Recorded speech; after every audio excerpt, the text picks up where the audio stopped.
Peut-on rire d'un cancer du sein? Le pari est osé, mais il est réussi. C'est une Vosgienne, Maryse Lallemand, qui a choisi ce thème difficile pour en faire un one-woman show. Un spectacle où l'on passe du rire aux larmes. Elle le jouera demain soir à Dagnols, dans les Vosges. Anne-Laure Chéry et Robin Droulez. Madame Lallemand, votre protocole a 3 étapes. Première étape, avec moi. Oui. Chirurgie. Oui. Vous savez que j'ai une sacrée réputation. On m'appelle dans les services la chirurgienne aux belles cicatrices. Oui. Maryse revient d'un grand voyage au pays qui fout les chocottes. Le grand centre régional des longues et douloureuses maladies. Chut, c'est ce qu'on dit pour ne pas prononcer le mot cancer du sein. Maryse l'a même fait 2 fois ce voyage, alors elle s'autorise à en rire. Des médecins maladroits, des visites aux pompes funèbres pour mettre les choses en ordre. Manquerait plus qu'elle n'ait pas le droit. J'irai au bout de mes rêves, tout au bout de mes rêves. Hier soir, je demande à mon fils, mais qu'est-ce que je vais dire aux journalistes? Et il m'a dit, maman, il faut que tu leur dises qu'il faut être positif. Ensuite, radiothérapie, 25 séances, 25 jours. On finit comme Jeanne d'Arc et on vous crame les dernières cellules qui pourraient rester.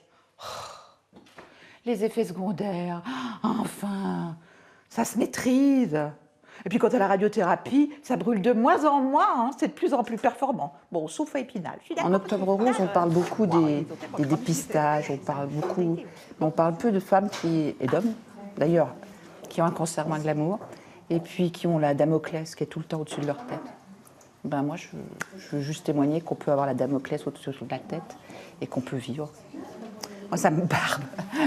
Ça me barbe quand on dit que ça doit être triste. Et voilà, ça l'est, mais il y a des moments magnifiques aussi, quoi. Je rencontre encore des femmes qui vivent ça comme une honte, d'autant plus que c'est de perdre ses cheveux, encore maintenant, c'est pas facile et il faut le cacher. J'ai pensé qu'il fallait vraiment un très grand courage pour aborder ça sur scène, parce que c'est quand même un vécu personnel et c'est vraiment pas évident.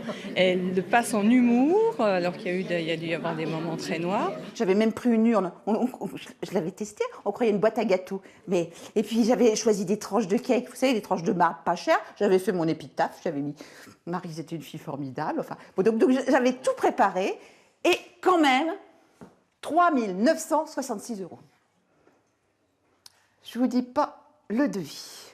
En travaillant avec un clown comme Francis Albiro ou une conteuse clown comme Colette Minier, on prend de la distance. Ce qui me faisait pleurer il y a 2 ans me fait rire aujourd'hui. Voilà, il y a comme une alchimie, une transformation. On transmute le plomb en or.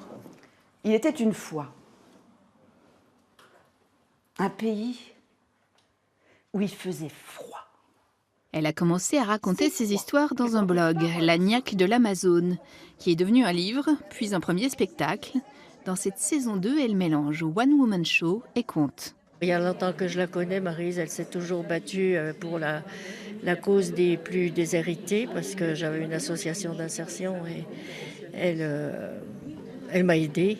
Elle m'a aidée à vaincre les soucis, comme elle aide à vaincre la mort, quoi, hein, à se battre pour vivre, donner l'envie de vivre.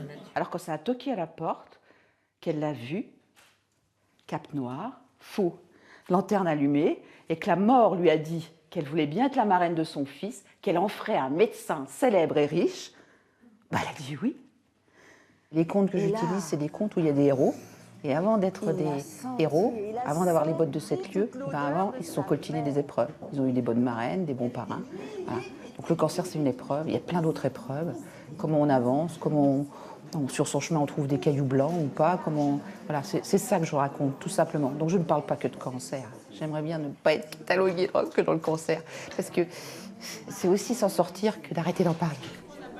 Elle est le 8 décembre au festival Bouillon de Culture à Épinal et tous les jours sur son blog, histoire de dire que tout n'est pas rose au pays du cancer du sein et que, passé le mois d'octobre, on est toujours vivant.